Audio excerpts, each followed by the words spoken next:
Hey Capricorn. Um, and there's the sun. So we're happy with that. All right, the sun definitely talks about hope. It's about keeping faith alive. It's about clarity. It's about self-awareness. So this tells me that if you're looking to reconcile, maybe you've come to a conclusion that you realize it takes two to tango. Maybe there's been finger pointing. You're angry with them. They're angry with you. But I feel like maybe you're both coming to some sort of conclusion.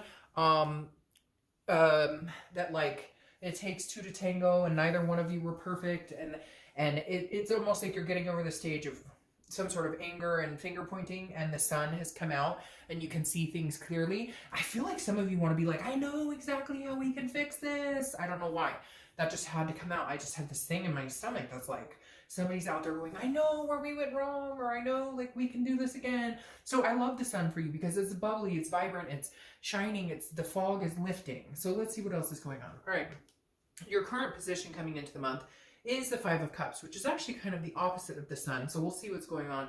But the Five of Cups is about loss. It's about feeling a grief. It's about some sort of, crying over spilled milk, not paying attention, not listening to what's right in front of you. So I feel like either they're coming to you saying, hey, we can do this again. We'll fix it, we'll change, or you're doing that with them and somebody's not listening. Although I feel like that will come to fruition, that they will. But again, there's some sort of sadness here. So it is sad because I feel like for a lot of you, yes, I'm sure there was drama, cheating, different things, but for a lot of you, I feel like that ship has sailed, like that grief has sailed, and you're in a position of maybe being able to let go, but you're coming into the month feeling sad. I almost feel like some of you don't think this staying card, cooperate. I feel like some of you are coming into the month feeling like it's hopeless, like there's no way this could happen. And yet your theme of the month is the sun saying, wait, I'm going to clear some of this fog. There might be something here. There might be something coming in. You know what? I don't know. I feel like I want to say it like a movie producer. All right, the next card you have is how you're feeling coming into the month. That's very interesting. So this is either somebody you're married to, you got divorced from. Now this is internal. This is how you're feeling. But the Justice card is Libra's card, so you could be dealing with Libra. But on top of that, the Justice is also marriage card. So this could be like either you or they or both of you, because I feel like there's a connection between you both, but because you're not actually communicating, the connection is super strong, okay? But because you're not actually having the conversations, you don't know what they're up to, they don't know what you're up to, but in the end, you're both having this hopeful but feeling sad because you don't have each other. And then the Justice card is saying either this is a person I thought I was going to marry, this is a person I still want to marry. The Justice card also, though, is justice is served. It's cause and effect. So it's something that happened, and maybe you're kind of like, okay, we had to take this break to get to this point of missing each other, to feeling this grief. We weren't communicating. We didn't have that emotion. The passion was gone, whatever it is. And you're kind of like, okay, now that we're apart, I don't want to be apart anymore. I don't want to feel that. And they don't want to feel that, because this right now, I'm telling you, the energy in this room is a dual connection. This is not one-sided. This is two people thinking about each other. And you know what? If that's not you, then this isn't your read. Because I get people all the time who say, I don't want them back. Then, hey, watch the singles read, right? The next card you have is your distant past. So over the past 5-10 years, could be throughout your childhood, and you have the Ace of Pentacles. Now, the Ace of Pentacles is opportunity. It's a plethora of opportunity. It's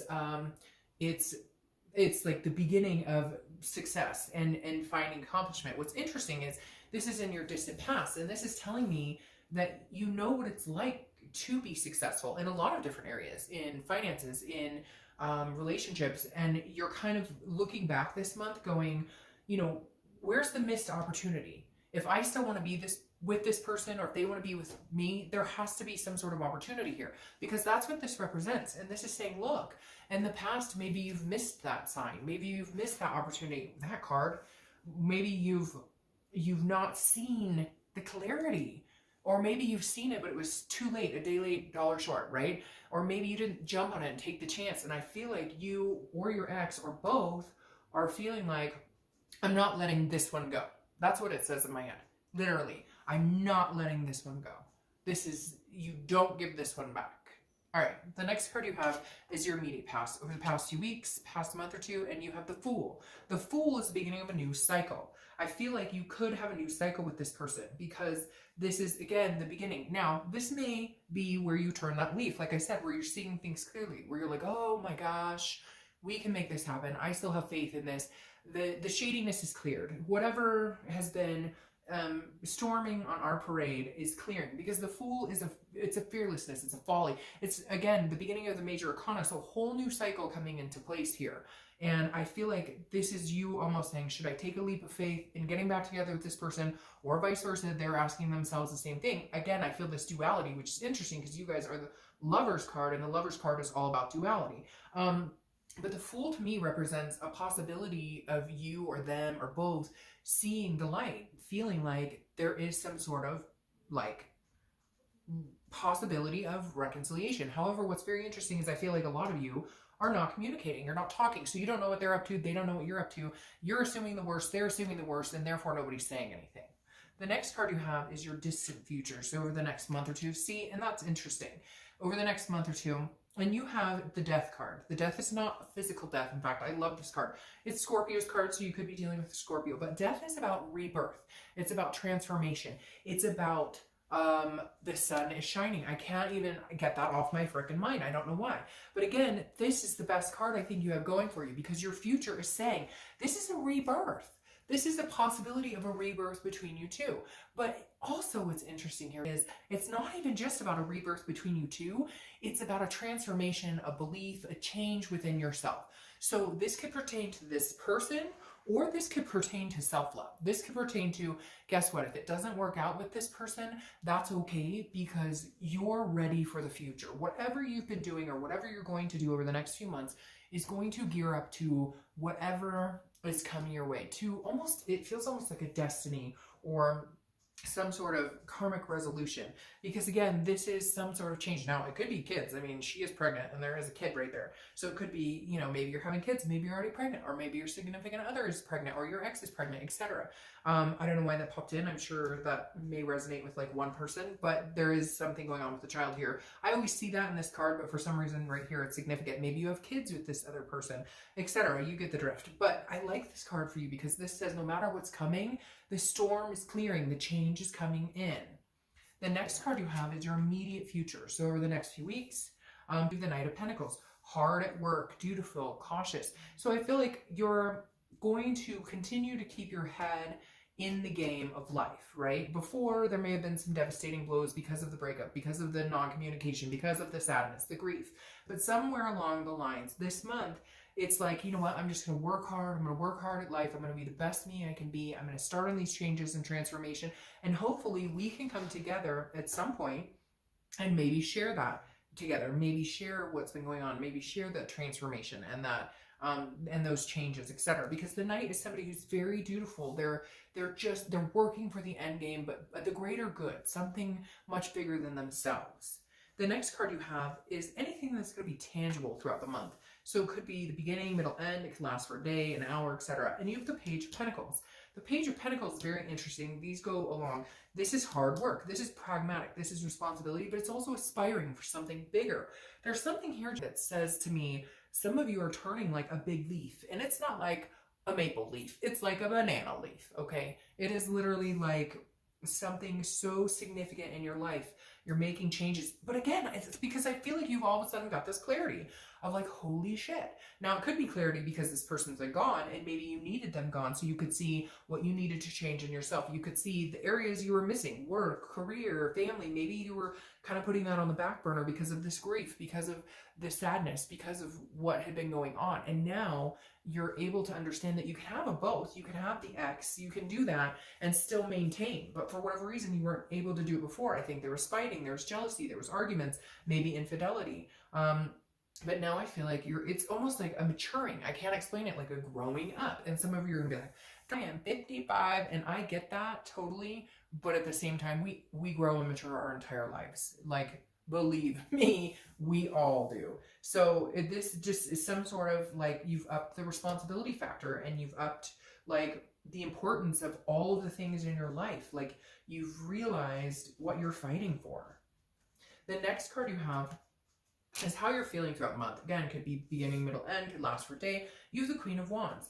This is an excellent place to be.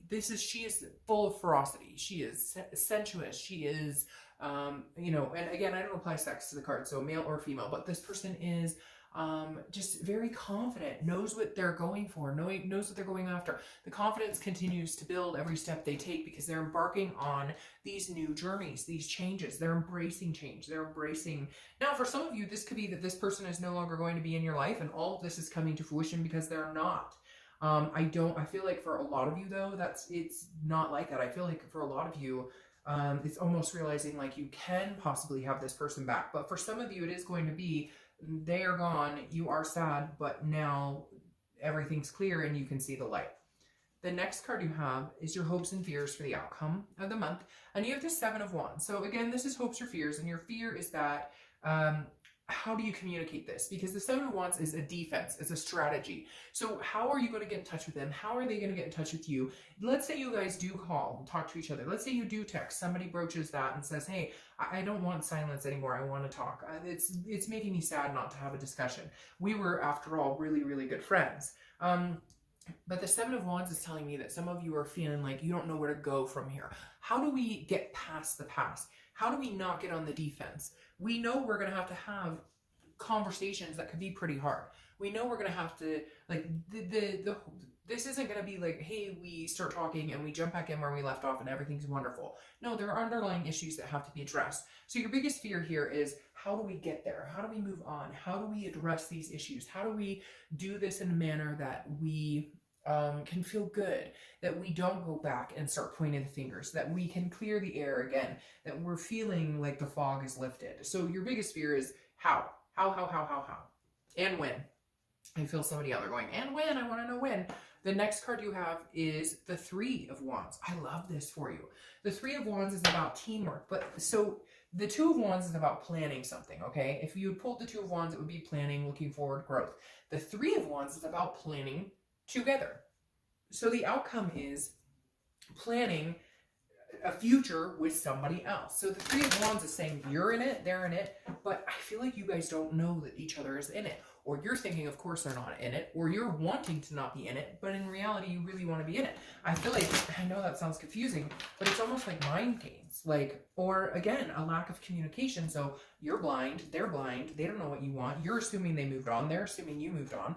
And for some of you, this is somebody that maybe you've been away from for a long time, but they've been on your mind, you've been on their mind. Again, some sort of dual connection here that can't be denied at this point. But the Three of Wands is about making the step. They go together very well, because the Three of Wands is like, where do we go from here? Okay, let's say you guys communicate and you both want each other back and you both love and care about each other and you still want that type of, you still want to move forward. How do we go about getting that? What do we do? He's focused. Like, okay, where do we go from here? So that's a conversation that's going to be had. The best part is that you're both on the same playing field. You're both on the same connection. Now, your Four of Coins, clarifying this, it's like a impoverished energy. So I feel like, again, it's not, the Four of Coins is like, is like a miserly energy. It's not, it's like you feel like they don't want you. They feel like you don't want them. And so what's clarifying your outcome here is like, you guys are going to have this discussion and get there, because again, the Four of Coins, it's impoverished. It's feeling like you're like, not like you're lost without them. I don't want to say that, because some of you are going to be like, that's a stretch. It's not like I'm lost without them. I've just been thinking about them a lot or whatever. But the Four of Pentacles is telling me some of you are feeling like your other half is missing, because this is a impoverished energy. This is feeling broke without them, and not, obviously in a physical way and not even in a financial way, but more of a mental, like, if we're not connected, then I feel like we're, another piece of me is missing, because again, it's also a possessive energy. So it's kind of like you're mine, but not in a weird, crazy stalker way, more in like a, we work better together, but I feel like it's going to take you a minute to get there. Now, here's what I like is the Page of Wands is clarifying the distant future. The Page of Wands is a spark. It's curiosity and it's confidence. So this says, okay, somebody's going to humble up and be like, I can't stop thinking about you. I can't live without you type energy.